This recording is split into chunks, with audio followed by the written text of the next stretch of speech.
नमस्कार।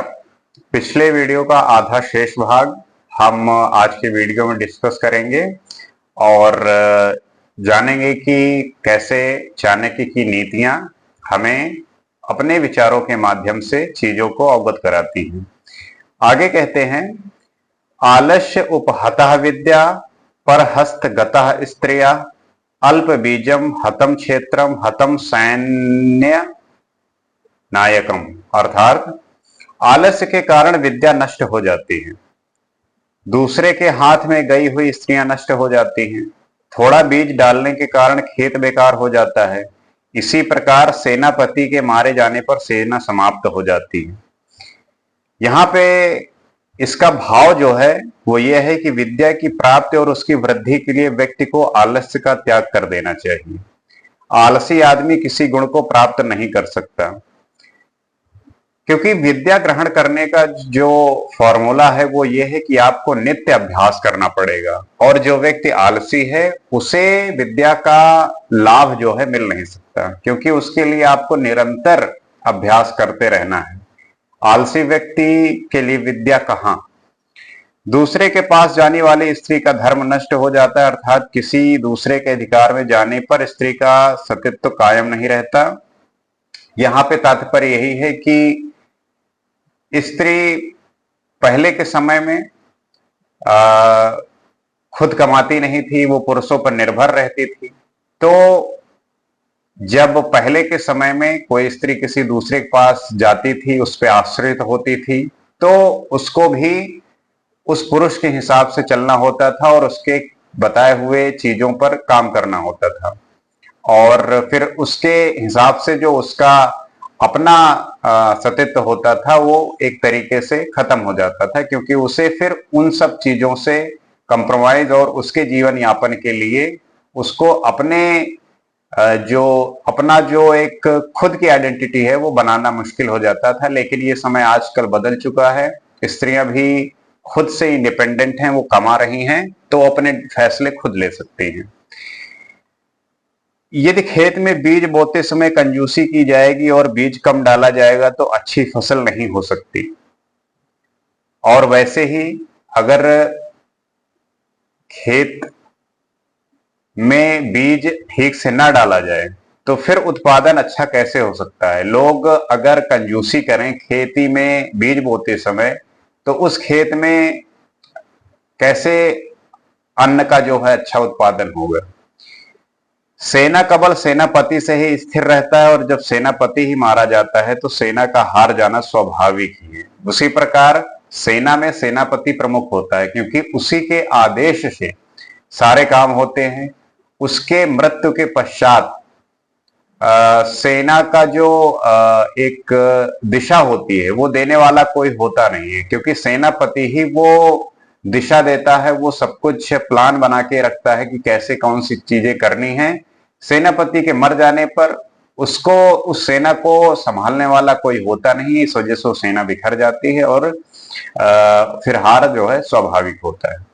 यही कुछ रूल है, इनको जानने की आवश्यकता बहुत है, क्योंकि इनके जानने के बाद ही आप चीजों को समझ पाएंगे और जान पाएंगे। क्योंकि कभी कभी आपको लगता होगा कुछ चीजें ऐसी हो जाती हैं जो मुझे नहीं पता है, और नहीं पता होना ही अज्ञानता है। तो जब आप विद्या ग्रहण करेंगे, पढ़ेंगे, तब आपको ज्ञान की प्राप्ति होगी और फिर आप चीजों को समझने लगेंगे।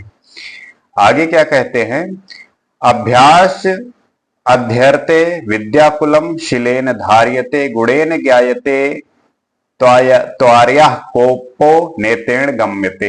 अर्थात विद्या की प्राप्ति निरंतर अभ्यास से होती है, अभ्यास से ही विद्या को प्राप्त किया जा सकता है। उत्तम गुण और स्वभाव से ही कुल का गौरव और यश स्थिर रहता है। श्रेष्ठ पुरुष की पहचान अच्छे गुणों से होती है। मनुष्य की आंखें देखकर क्रोध का ज्ञान हो जाता है। यहां पे भी कितनी अच्छी बात बताई है। क्या बताई है कि जिन व्यक्तियों को उत्तम विद्या प्राप्त करनी होती है वह निरंतर प्रयत्न करते रहते हैं। वे यदि बार बार अभ्यास न करें तो विद्या की प्राप्ति असंभव होती है। विद्या प्राप्ति का एकमात्र फॉर्मूला है कि आपको निरंतर अभ्यास करते रहना है। किसी कुल का स्थिर होना, उसका यश फैलना, उसका प्रसिद्ध होना, उसको गौरव की दृष्टि से देखा जाना उसके उत्तम गुण, कर्म और स्वभाव के कारण होते हैं। किसी भी चीज को अगर गौरवान्वित करनी है और यश फैलाना है तो उसमें गुण, कर्म और स्वभाव आपके अच्छे होने चाहिए। यदि गुण, कर्म और स्वभाव श्रेष्ठ नहीं होंगे तो कुल का गौरव नहीं हो सकता। इसी प्रकार श्रेष्ठ और आर्य व्यक्ति की पहचान उसके अच्छे गुणों के कारण होती है। किसी व्यक्ति के क्रोधी होने का ज्ञान उसके आंखें देखकर हो जाता है, क्योंकि क्रोध के कारण व्यक्तियों की आंखें लाल हो जाती हैं। अगर कोई व्यक्ति क्रोधित है तो आप देखिए उसकी आंखें लाल हो जाती हैं। उसमें एक ठहराव नहीं होता, वो कंपन की स्थिति में होता है और उसकी जो भौहें होती हैं, उसकी जो आंखें होती हैं, आप अक्सर देखोगे चढ़ी होंगी, बिल्कुल लाल हुई होंगी।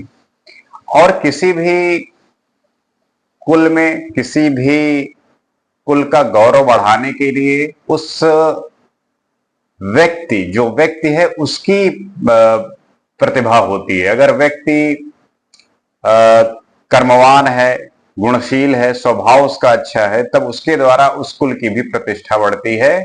उस कुल में भी अच्छे गुणों की